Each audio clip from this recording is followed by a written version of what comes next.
Peace and blessings, family. We're back. Sorry that we were not on Friday and on Monday. I had some family issues come up with death for my family, so and I had to take care of some things. So, but we're back, and it's so good to see you, ladies' beautiful faces. Ifamo Dupoy, yay! How was y'all weekend?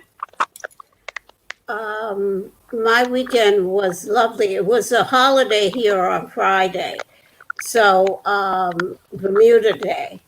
Um, so yeah, I had a lovely weekend. What about you, Ifamo Dupoy? It was good. It was. It's been an eventful few days, but it's been very. How can I say? Freeing and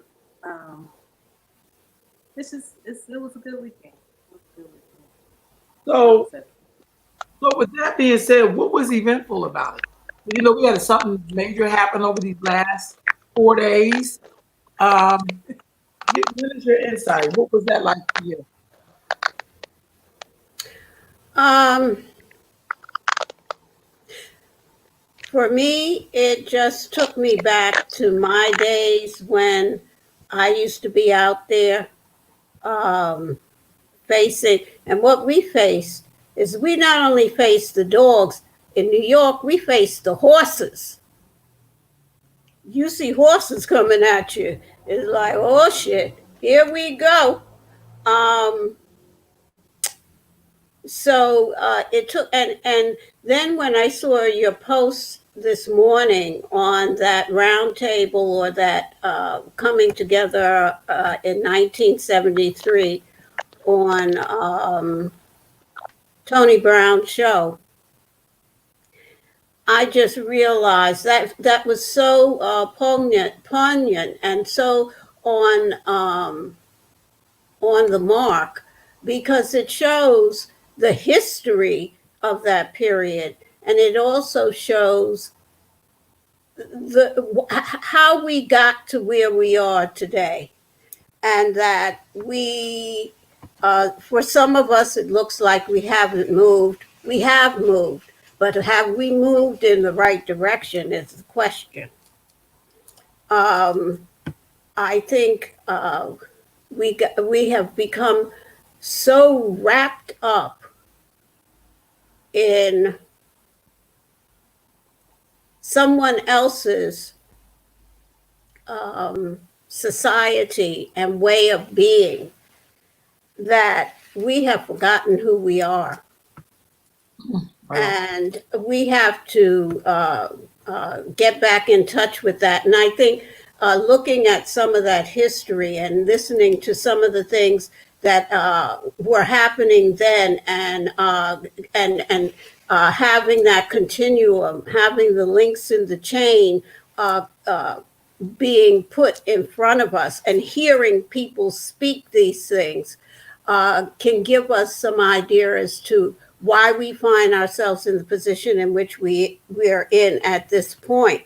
But clearly, anybody with a brain, anybody with a brain would know that you can't keep doing the same thing to a group of people for as many years as you want to say 400, 500, 300, 228. I don't care what number you use.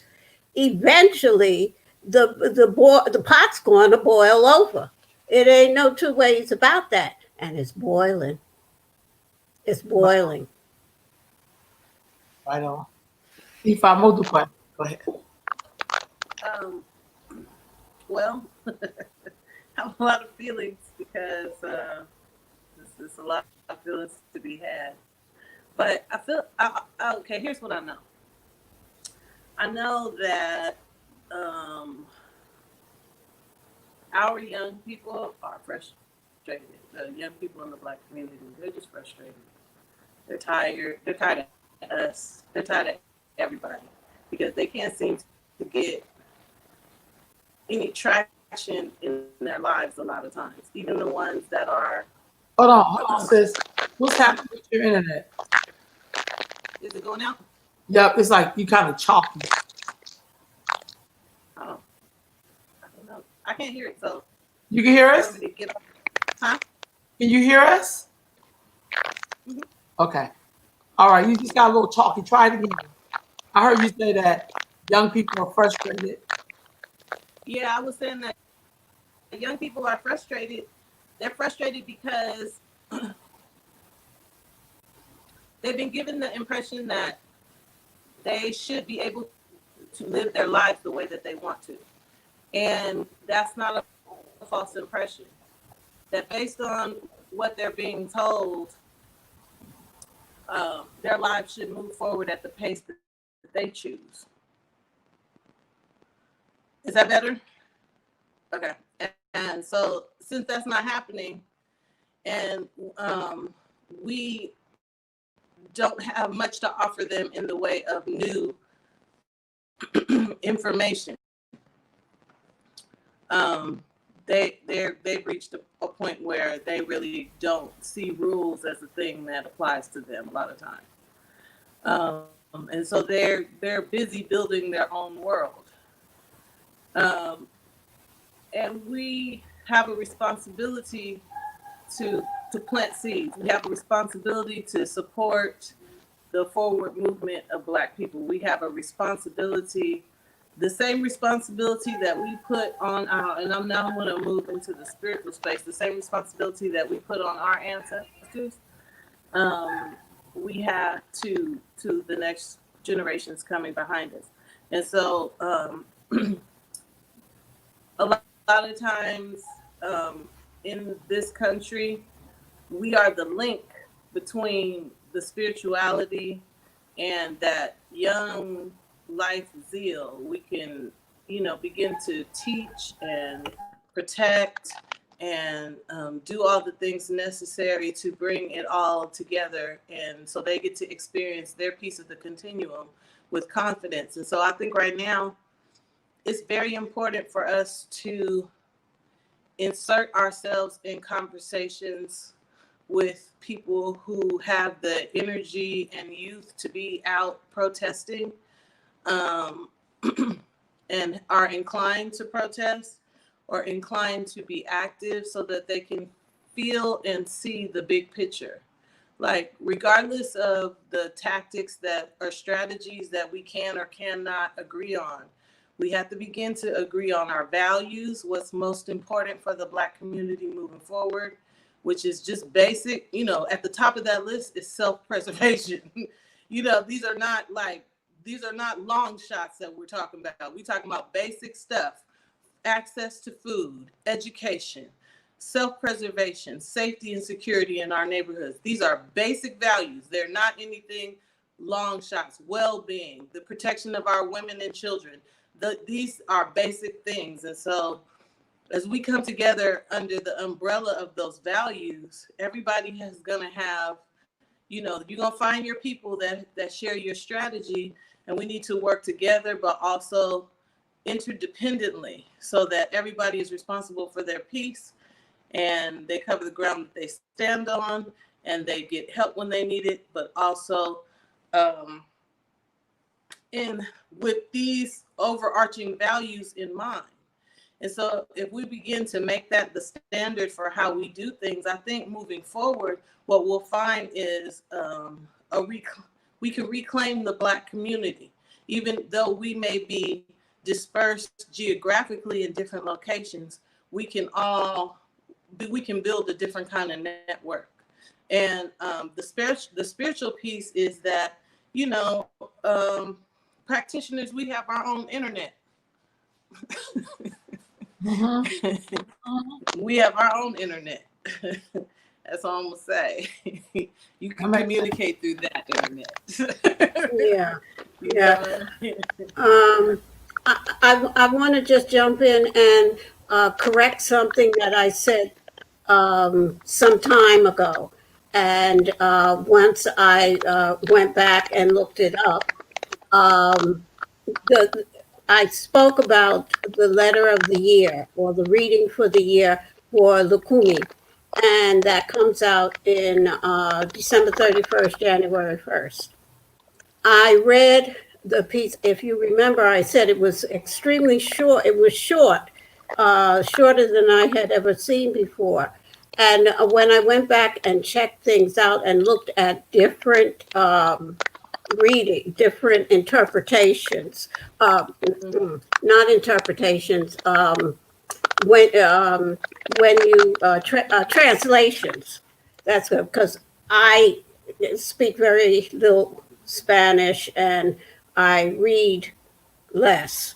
But when I went back, what I read was in English in the first instance. And when I went back, I realized that what they put out was incorrect. It was a mistake, an honest mistake that was made. And so when I gave the information, I said that the Orisha for this year was Oshun and Obatala. That is incorrect. Again, that is incorrect. The Orisha for this year, 2020, according to the reading coming out of Havana, is Oshun and Ogun. So the flag is yellow with a green border. Mm-hmm. And that makes perfect sense to me, because we are talking about the warrior piece of Ogun and Oshun, because you don't want to piss her off.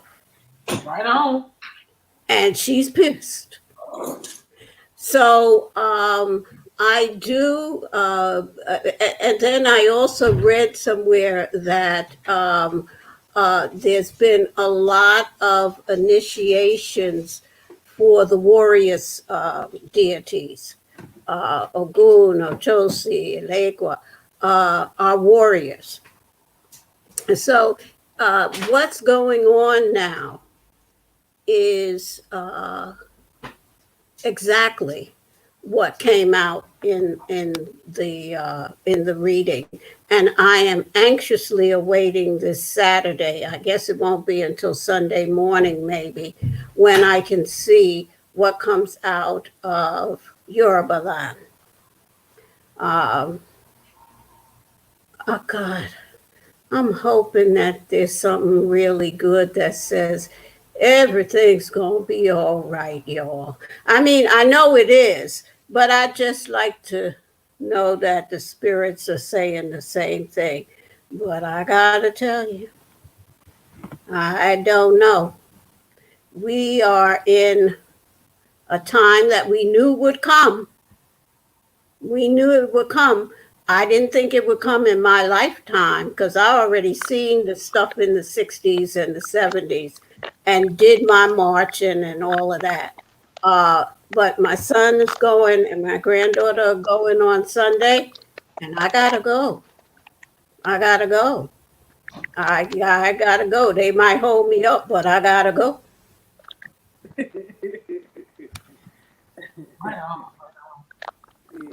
Of course, that's after I say my prayers to Ogun and Oshun.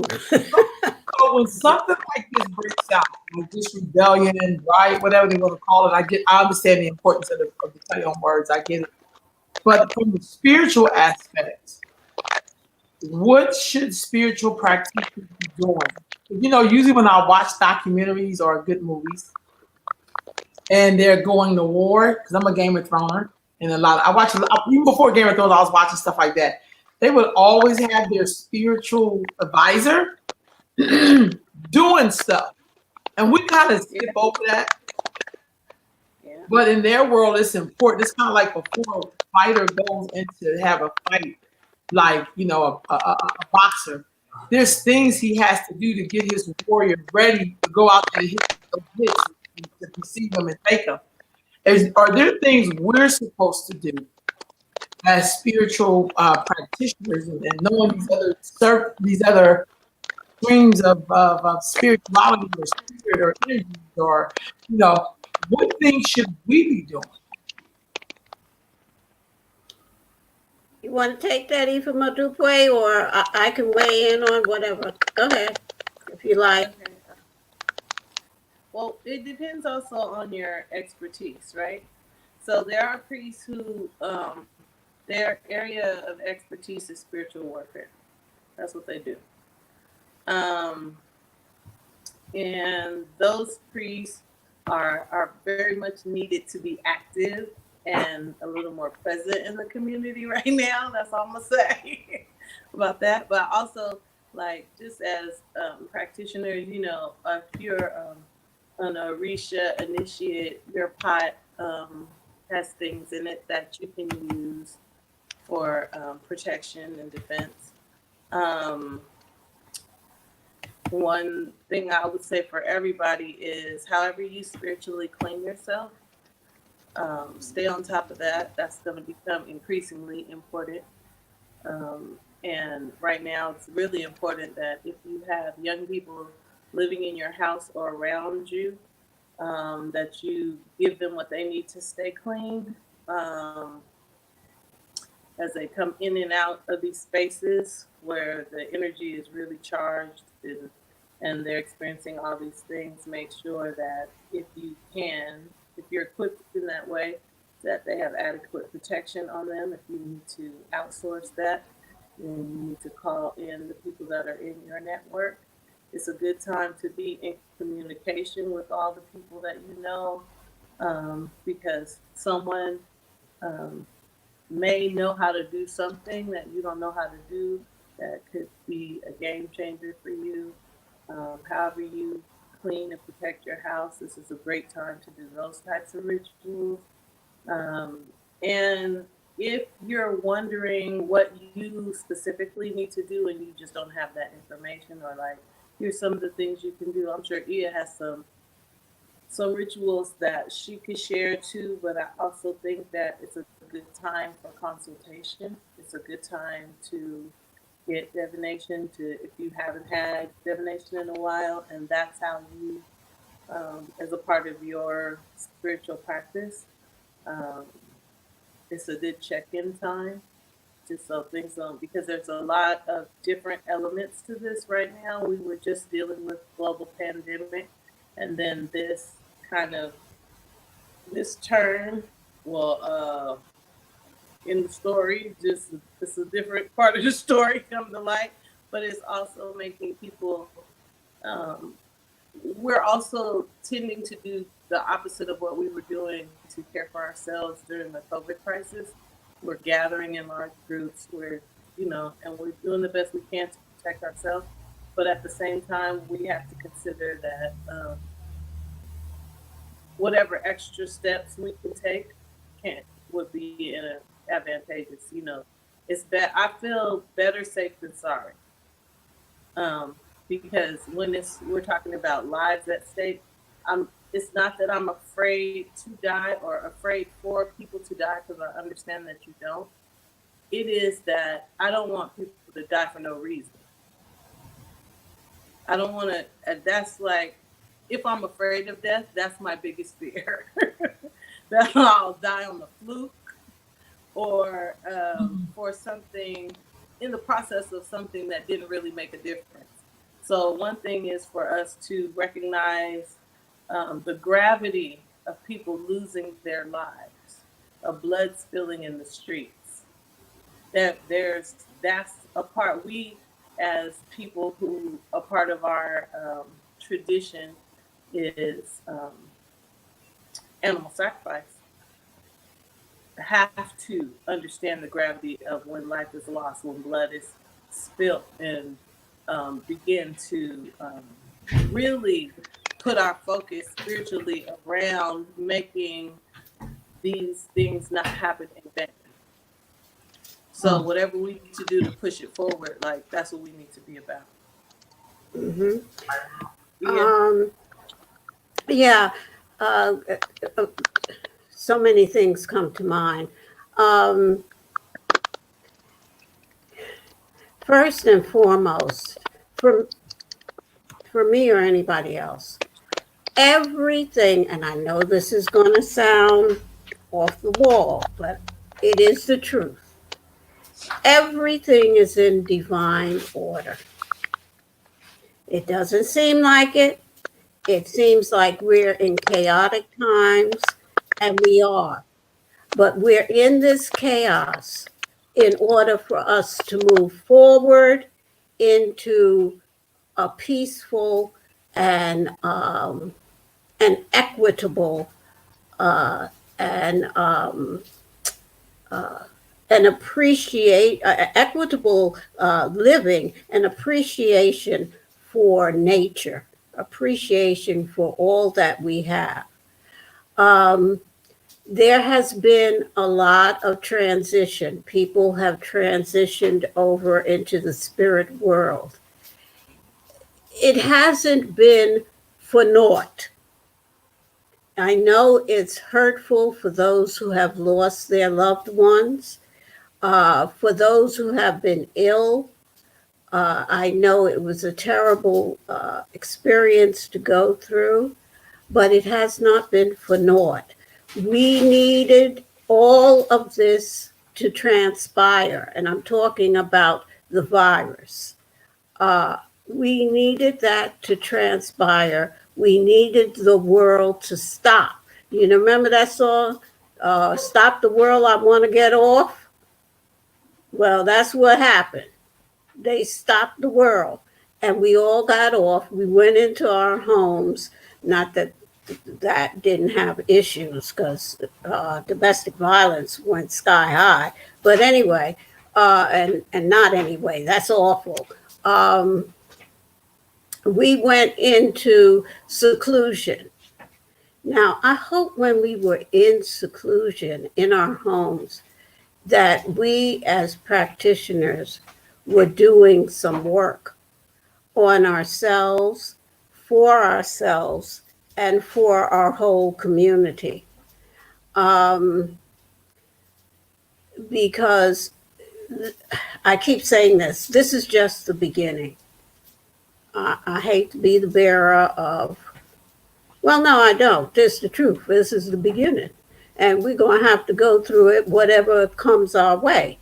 We have moved somewhat out of that virus time, and now we have moved into the I'll kick your ass time.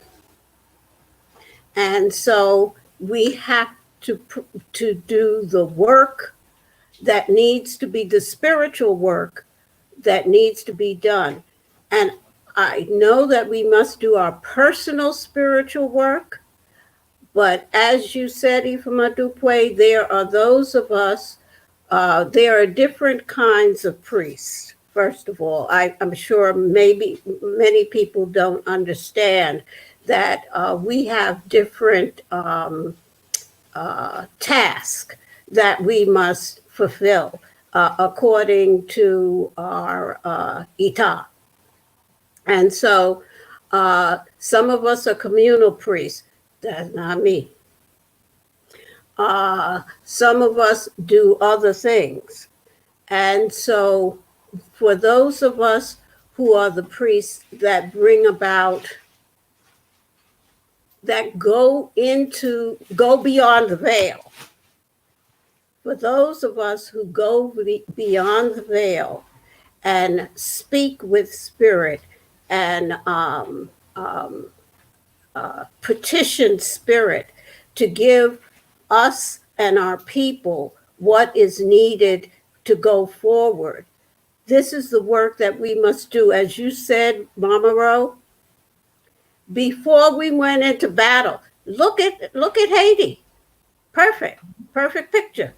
Before they went into battle, Boukman Duty and oh God, Cecile. They came into that swamp with the rest of the men and the women who were going to fight. And they called on Ogun, and they sacrificed the pig, and they offered up the blood. Before we go into battle, and battle for us looks a little bit different. but we need to have a priest there. And the priest doesn't, the people don't have to know the priest is there. You're a priest, you go there, you bring down the spirit, and you bless what is about to happen, and you ask our ancestors and our deities, you petition them to keep the people safe and to bring our cause into fruition, to allow our people to bring about the changes that must be brought about in order for mankind, in order for humankind to renew its humanity. So that's one thing that we can do. Protect your home. There are loads of things you can get yourself some salt and go outside if you can. And if you live in an apartment or the projects like I used to live in when I was a child, you go in front of your door and outside your door, you sprinkle that salt right across the threshold. That's one thing you could do. Another thing you can do if you have, and this is not Ifa, this is from way back, our ancestors use that salt. And the other thing, if you know crystals, go get yourself some selenite and put that at the four corners of your home. It'll be in different rooms, but that's okay. The four corners of your home. But when you do that, you set your intention, and with the salt as well. If you have a house, you put that salt around the house, outside the salt. And when you do, those are things that anybody can do, because we Black folks have that in our very DNA. It's ours to use. It's no mojo, hojo, or any of that, or mumbo jumbo. It's the way of nature. So you have that salt, you have the selenite. You can bathe yourself. If you're feeling out of sorts, you can get yourself a little lavender oil.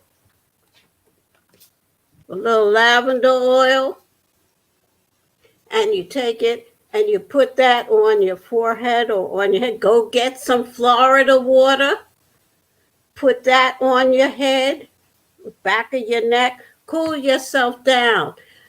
Fortify yourself before you go out there and you marching. When I go with my son and granddaughter on Sunday, I will have fortified myself with some, I'll use some lavender just so I don't get out there and get rowdy. But there are other oils that you can use as well. So, there are other things that you can do, but we have to protect ourselves.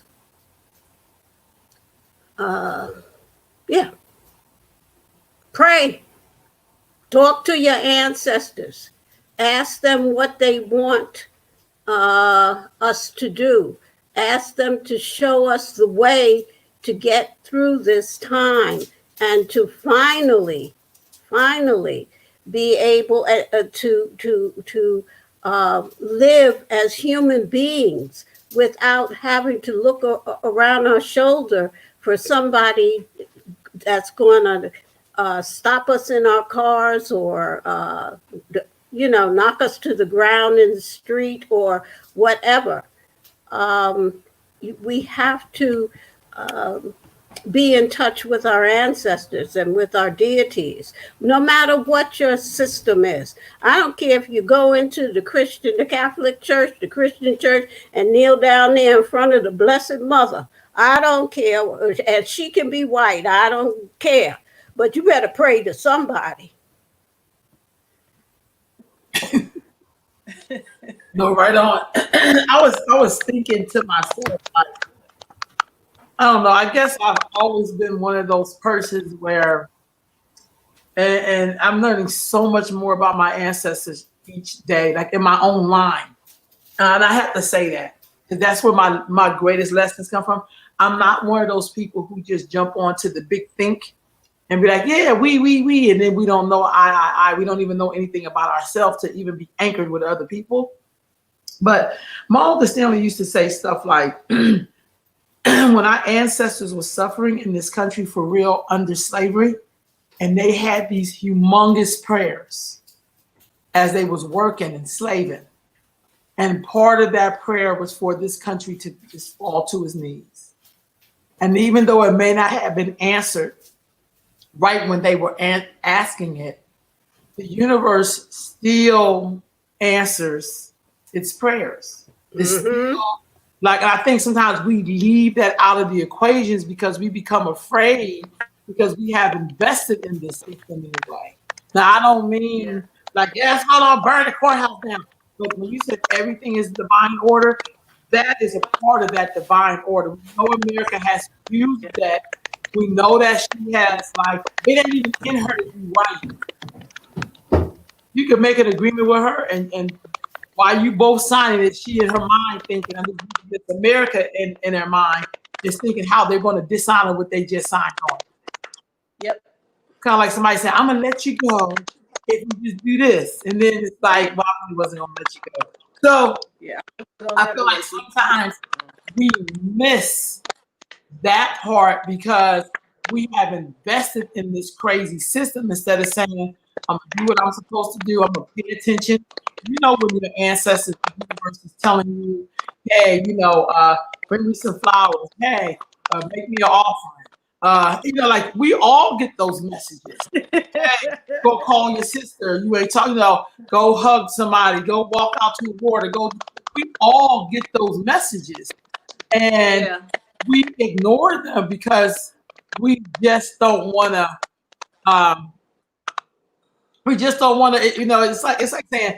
it's like asking somebody for power, and when they give it to you, you like, why really? I mean, I didn't really think you was gonna do that. Right. So I'm thinking constantly when I see something, and even though with this whole thing with the protesters, or some of this plan reminds me of in the Quran when it says God has a plan, the devil has a plan, but God is the best of planners. To me, that's like we have a plan, the opposition have a plan, we rolling with something else bigger than both of us. And so when I see the anarchists come in and all that, they're doing their job. So it may look like it's us, but that tells me, okay, I gotta watch out for you along with these people over here. So I better have another plan other than just what they're using me to get their plans across. Because it seems like the other team has volumes of playbooks that they use, including using their sciences and their spiritual traditions and throwing their ruins and doing their sacred traditions and their wicked witches and whatever. They have all of it. I mean, even when you look at the monotheistic religions, they still have their paganism all over. And we doing it, and we don't even understand that when you go to a black church and we doing something a little different than they do with the white church, that is your African spiritual system trying to come through you to be like, we just don't hear something, sit there and be like, thank you, Lord. We be like, thank you. And we just, but that's a whole other different. I don't know about y'all, but I've been to a church one time in South Carolina with Javon, and Javon was sitting there like, what the hell? Because she had never been to a black Southern Baptist church like that.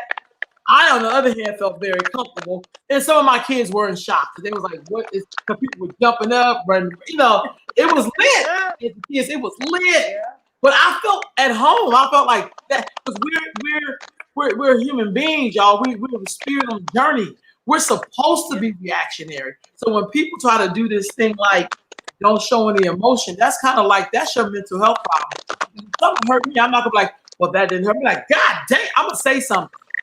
I'm not gonna sit there and do fake dick because that kills us too. It doesn't even allow us to be connected to our own divine divinity. Like, I can't, you know what I mean? Like, it's like what you just said.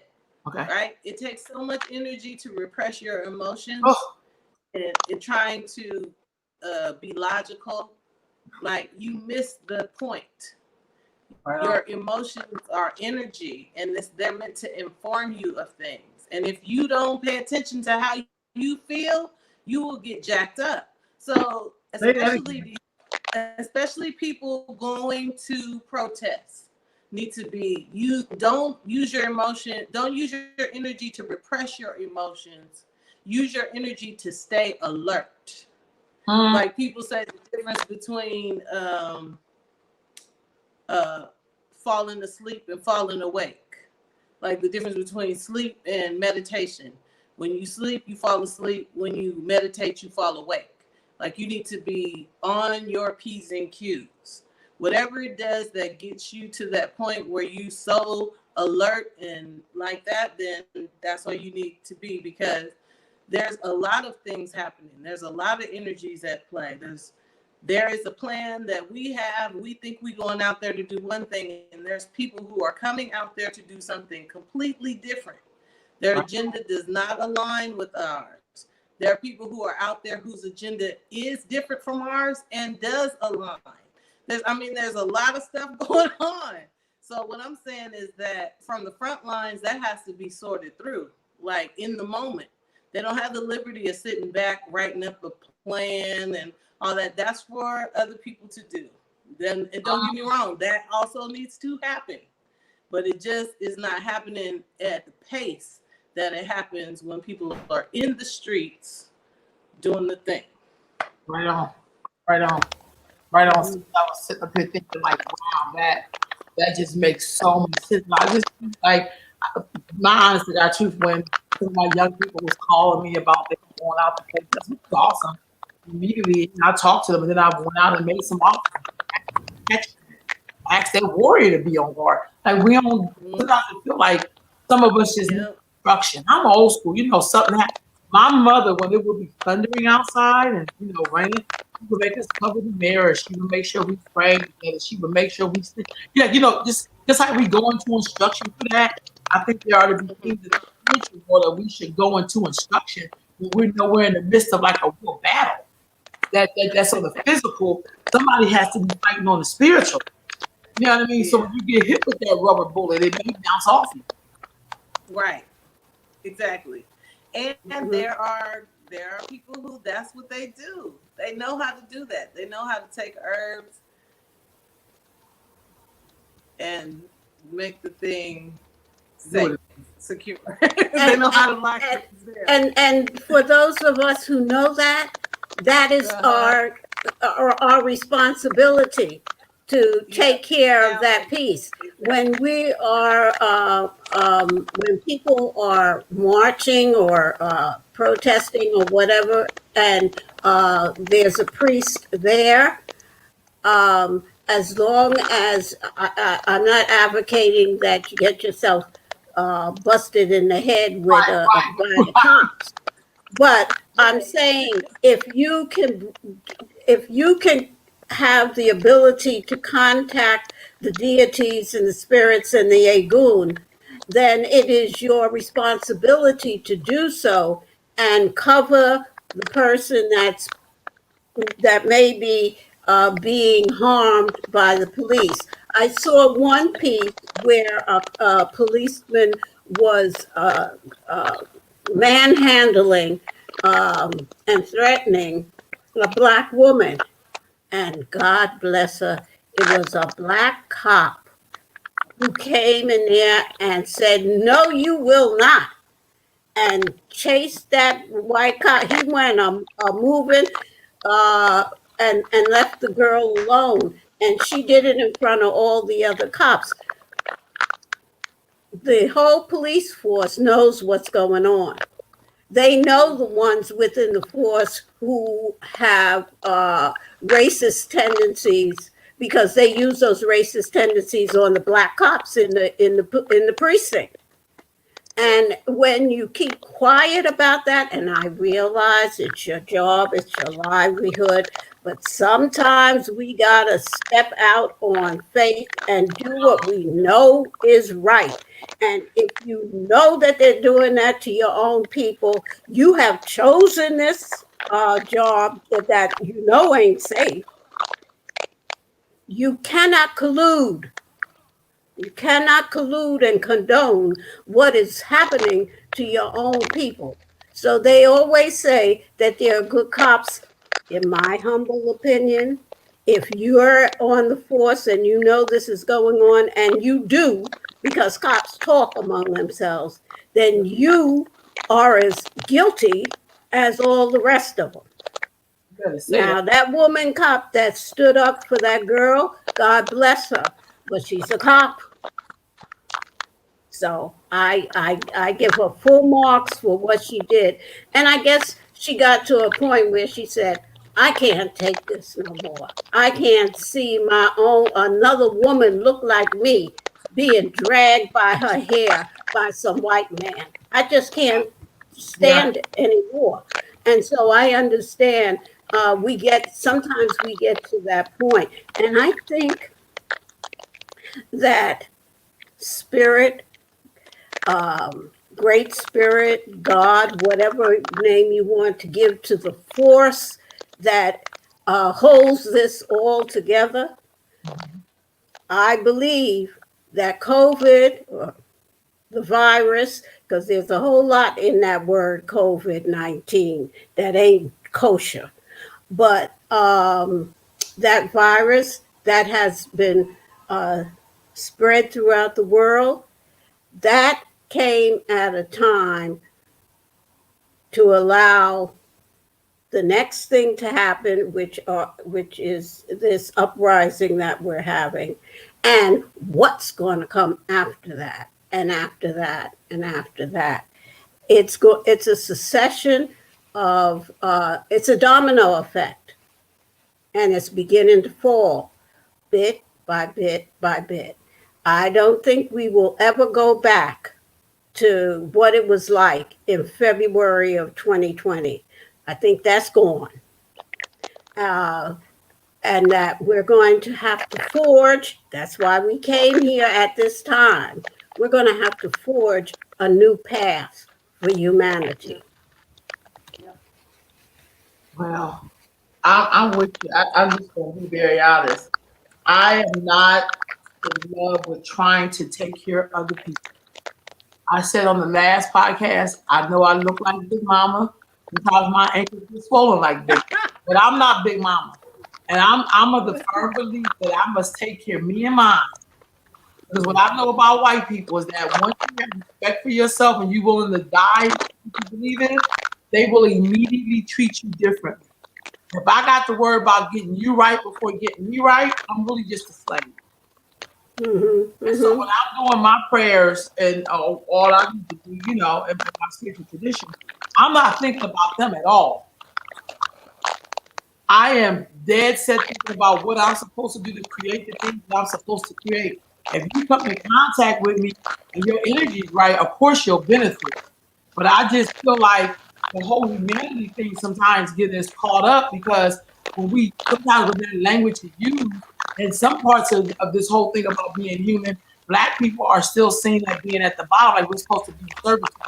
And I'm just not subscribing. They're not human. See, they're not human. Some of us produce people like that. So how are you going to know the difference? That's the thing that gets us every time. We think that they are human.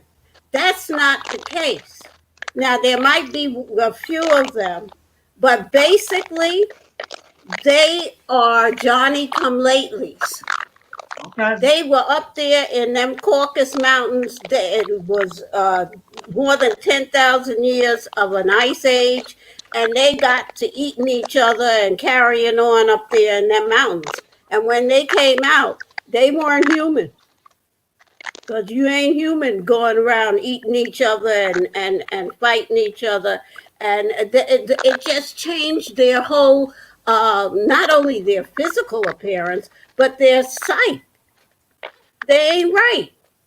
And so when I say humanity, when I say anything, I'm talking about my people. That's who I'm talking about. Because as far as anybody else is concerned, I can't help them. Because I don't know who they are. I never walked in no white shoes. I only walked in my black shoes. I don't know nothing about how they do what they do. But I know they got their knee on my goddamn neck. I know that. But other than that, I don't know too much about them. What was that quote they had of Malcolm X? This is not a chip on my shoulder, it's a foot on my neck. Exactly. And that's exactly I love what that. that That was man brilliant. did. Yeah. But do you think, Ian, that these people have been using their spiritual governance or connection to do all that they do? How do you come out of how do you crawl out the Caucasus Mountains and now you go in the world? How does that work? Mm. I mean, they throw ruins, they make offerings, they love blood, they totally understand blood sacrifice, almost to like when you almost like an addict at this point. How they Yeah. love with goddamn blood. What was you gonna say? You promote the way? Yeah. Go ahead. Lips. Hold on, can I say something? I was gonna say, like, African spirituality across the board, it hinges on personal responsibility, right? It's not about you trying to figure out what somebody else is doing all the time. It's about you worrying about what there is for you to do. That means if there's some ritual that you need to do, if there's some work that you need to do, if there's something that you need to be focused on, it is about your personal responsibility to your destiny. We cannot, our consciousness cannot hold in these physical bodies the understanding of how all the puzzle pieces fit together. You might see a few puzzle pieces fit together and you like, oh, look how that works together. You doing this, I'm doing that. When we was thinking that at the same time, you said this and then this happened. You know, we have those moments where that are confirmation that it all does come together. But when we talk about divine order, like that's really what it is. It's like you doing what you're supposed to do and how that fits in with somebody else doing what they're supposed to do and somebody else doing what they're supposed to do. And if our intention is true, like we said, our aim is true, then we can create something by just minding our own business in a lot of ways. It's not necessarily like you're not paying attention to what's happening. It is that we are working as a community together, but what I have to do may not be the same thing that everybody else got to do. And that does not excuse me from doing it, even if it makes people uncomfortable. But once you know that's the reason why we go for divination and why we do all these things that have to do with specifically the person that goes to do the work, specifically the person that has that experience. Because there's a large responsibility in order for the community to thrive. Everybody has to play their part. You got to be who you came here to be. If you don't, like that's what causes system breakdown. So us buying into the idea that you can blame whoever you are on someone else is a handicap going into the game. It's a handicap off top. Because if we really believe that we are a part of the creator, or we are the way that the creator gets around in the earth, or that we are, that we have divinity within us, then we understand that there's nothing that should be able to stop us from fully manifesting that part, our little piece of God. So whatever little piece of God you came here to bring, you should be trying to maximize that thing and blow it out. That should be your primary focus. And what you'll find is in the process of doing that, you will get your people together. Your people will be drawn to you, the ones you need to work with, the ones you need to work for, the ones you need to, everybody who you're supposed to have a particular relationship to. When you're doing what you're supposed to do, it all falls together. That is why African spirituality differs from some other Western religions, because that's a lot of responsibility for one person. And that's not even talking about initiation. Initiation is a whole nother thing. When you add that piece, when you add that piece, then it's talking about, you also get more information about who you are in relation to the world, and that you begin to kind of help, you start to facilitate some of that movement, some of those puzzle pieces locking in, some of that, for yourself and sometimes for others, depending on the type of priesthood you have. So there's a lot of ways but the primary thing for each individual is to be clear about your own destiny. Be about that. Be about that. And then what you'll find is that all the other stuff, the situations that you find yourself in, the things that you are drawn to, the places that you need to go, the stuff that you are specifically told to do, is going to make a difference for how you're able to show up and play your part. Your biggest responsibility to the community is to do what you're supposed to do for yourself. Because when somebody's leaning up against the wall, then that means somebody else got to come carry them. You distracting people from what they're supposed to be doing because now they got to come, so yeah. But it's all like you said. You muted. I can't hear you, bro.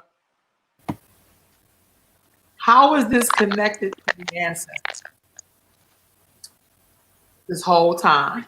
We are our ancestors. Yeah. We are the next incarnation in our bloodline, right? Wherever we are, we're the front line for our bloodline, right? Mm-hmm. So ultimately, what we believe is that we are the manifestation of a piece of God, right?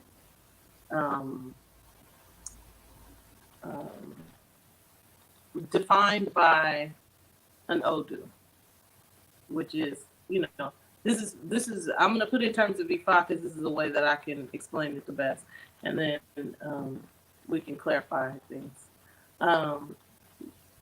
So you have an Odu or that you come into the world under this story, this line of destiny, right? So I lost my train of thought. I'm sorry, I'm having a hot flash. Oh, well, don't worry. It passes after a couple of years. Just ride the wave, honey. Ride the wave. Oh my God. Hey. Yeah, I'm laughing because I do that. I'll be like, what was I getting? It was so vivid in my mind. I'll be like, Yes. no. Hey, Ifa Madufe, go get yourself a fan, girl. And carry that fan. That's what I have fans for days. That was funny. I'm sorry. I was my complete. What was the question? I'm sorry. How are we connected to our ancestors? You said we are our ancestors. Okay. Like, how was this moment? So we have ancestors that are like, think of it like this, right? If you got something you got to do, you're on a mission, right? As a part of this next leg of your journey, then you got your soldiers with you, your egg bay and your eggoon. They are, that's your crew. You rolling with in the unseen. So, like, just even the young people who are out here in the streets, like, they need to know that they have unseen support. Right. So don't ever feel like you're just out there by yourself. Like, activate that support. Ask for, the beauty of the tradition that I always say is that you're in constant contact, constant communication with your ancestors. You're in constant communication with your support spirits, right? Your Orisha, your ancestors, your egg bay. And so when you in that conversation constantly, you're receiving information and you're also sharing information. So you have questions, and how we get intuitive hits for answers. We don't even have to say the question out loud. We just think it, oh. And then it might be something that somebody told you and you're trying to remember. My grandma always says, when you do this, you're supposed to do, what am I supposed to do? And then it'll come back to you. Oh, okay. And then you're on the one, and you can move forward. Like, our ancestors are a huge part of this, because the whole thing is we're born in the context that they create. Look, one of the first things that I did when I started really connecting with my ancestors is I wanted to know the context from my creation. What did I walk into? What was I supposed to be the answer for, right? Because the people who are there when you're born have been asking a question: how are we going to get this done? You most likely are the answer to that question, right? I was born in 1972. Both my parents were active in the Black Panther Party. My mother worked on the food program. My father worked on the Huey P. Newton Defense Fund. They were working on the well-being of Black people in this country. That was their primary focus. And I was telling LaDonna the other day, like, when I would get in trouble as a child, what I had to do was read. But they were feeding me, like, giving me Panther propaganda to read. Basically, like, the little booklets would come out. There's a whole shelf of that in my household. Like, you could pick anything off the shelf. So I read all of Maya Angelou's books. I read all, because this was the stuff that they had read that was on their bookshelf. And they were like, here, read this. Here, read this. So I didn't realize, like, when I started to really connect with my ancestors, like, that's a big piece of who I am. Like, then what's next? So we did this. Now, what are you going to do? Right? And so I've always lived with that as a part of my truth. Like, you came here in the middle of this organizing. What would have been the next thing? Because the idea was that we were going to do those things successfully. And we got some of the way, but we didn't get all of the way. Right on. And so, you know, every generation has their piece to bring. So that's what I think is a big part of it. The ancestors is like, where are you? What's your next step? You know what I mean? From where you were, the context that you came into. Right on. Well, hold on. Sorry. I'm sorry. I was muted. I agree. Yeah, we're the best of our mothers and our fathers. We're the continuum. We're the continuation of them, and they were the continuation grandparents, and back and back and back until you go into the void and know that we're all the continuation of the divine. So there's work for us to do. We're exactly where we're supposed to be at this point in time to do the work that comes to you if you're an Ifa or the Kumi, or it comes to you in your Odu. But it comes to others in other ways. And so we're each exactly where we were supposed to be. But I love when you say, we've got to play our position. My position is not to be something other than what I am. My position was to face them horses in 1969 or whatever year it was, and scare myself to death and run with all the other people, but still to stand for what we were trying to do. And when I saw that piece that you put up, Ro, it took me all the way. I used to work for CORE, Congress of Racial Equality. And this was when I must have been, I guess I was about 11 or 12. Because, you know, like your mom, my folks believed in doing the work. And so in the summer, I worked. And then I gave a percentage of whatever I made to the household. That's the way it was. And so I worked with James Farmer. I was the gopher. I made the coffee. I licked the the envelopes. I licked the stamps. I all of that stuff that we had to do. The mimeograph machine, where you all might not know about this. You turn I still smell it. You can turn the mimeograph with your arm. We didn't have no Xerox machine, and what you got now is so much better than the Xerox. But anyway, during that time, that was the time that we were preparing for the Freedom Rides. So that piece took me all the way back to that time in my life. And I realized that my grandparents were Garveyites. So I've been fighting this fight before I came out of the womb. So I am my ancestors. And now I'm passing the baton to my son and my grandchildren. And knowing that we are going to win this war, because we've always been in a war. We thought the illusion of inclusion. I love that phrase from Dr. Hale. Dr. Hale, I think it was. We've never been included. And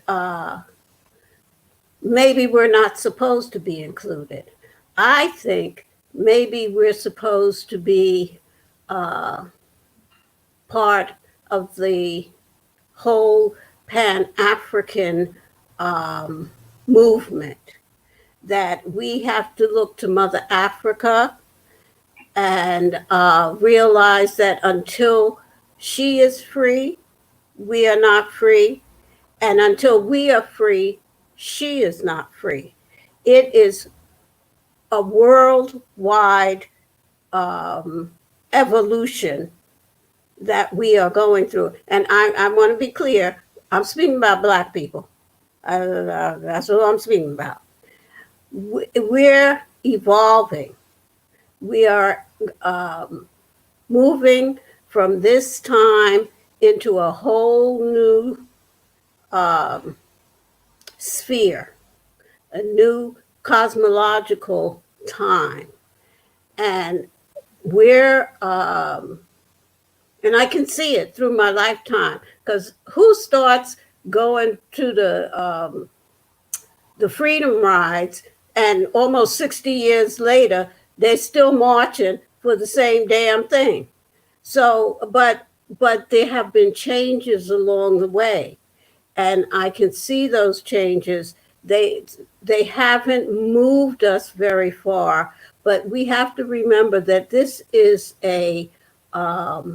almost a drop into the bucket of time. Time is a man-made construct, I understand that. But this is a drop in the bucket.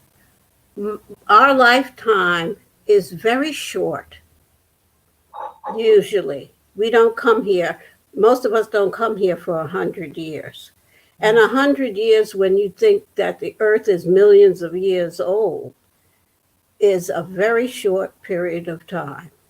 So we're going to, I keep saying this, we're going to win this war, but each of us, as you say, has to play our position. And sometimes how we get into trouble is we try to play somebody else's position. You better say that again. And that don't work very well. Or we criticize the person that's playing the other position. That don't work too well either. Everybody comes to do their piece. Let them do their piece in peace. And you do yours as best you know how. And if we all just do those little pieces, we'll find that we have put together a quilt that will cover us in the way that we would like to see ourselves covered, as with it'll encompass everything that we need. How we're going to get there, I don't know. I would have never thought about a virus that would open up the Pandora's box to take us to the anarchy that we're going to have to see in order to get where we need to go. I know that a lot of people have an issue with looting and all of that. That is as a result. That's when you do upheaval, when you do this kind of change, this kind of social change. The other side is always going to say that you're wrong for doing this or doing that, but you do it the best way that you know how, and you play your position. I'm not a looter.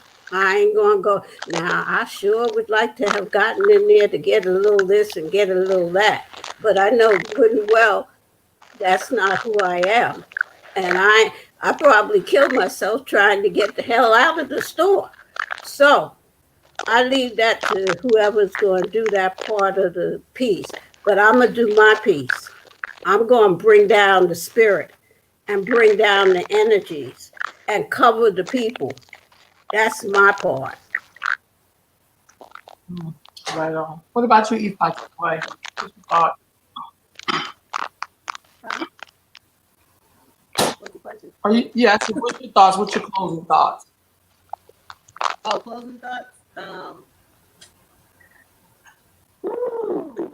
Everybody, take care of yourself, please. Please take care of yourself. Like wherever you fall in the line, like do what you need to do to maintain your well-being. Because this is not it's not a sprint. We got a lot of stuff to do. When we started protesting years ago, saying Black Lives Matter, we never had a centralized location from which to run our operations. So here's the thing: we're at a point now where when we protest is called a non-centralized protest. But trust me, what we're protesting has a base from which to launch all types of activities. We may not be as organized as we thought we would at this stage in the game, but here we are. So we don't have time to romanticize the situation. We have to deal with what is, right? From a spiritual and a physical perspective. So those of us who are on spiritual duty, you know, that we need to get to working our stuff, and so that the people who are on the front lines, boots on the ground, are not doing it for no reason. You know, let's at least come together.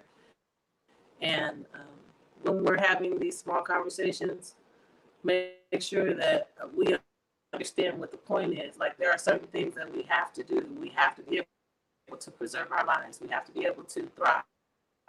We have to be able to eat. We have to be able to educate our children.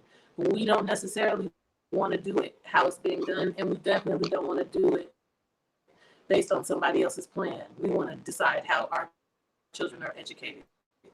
And if there are funds being spent on that, then they need to be in our hands. Right on. All right, family. So that was a great conversation that definitely needs to be had. And yeah, we're going to log off. We'll be back on tomorrow with more wisdom and having this African spiritual conversation, family. And we will see you all tomorrow.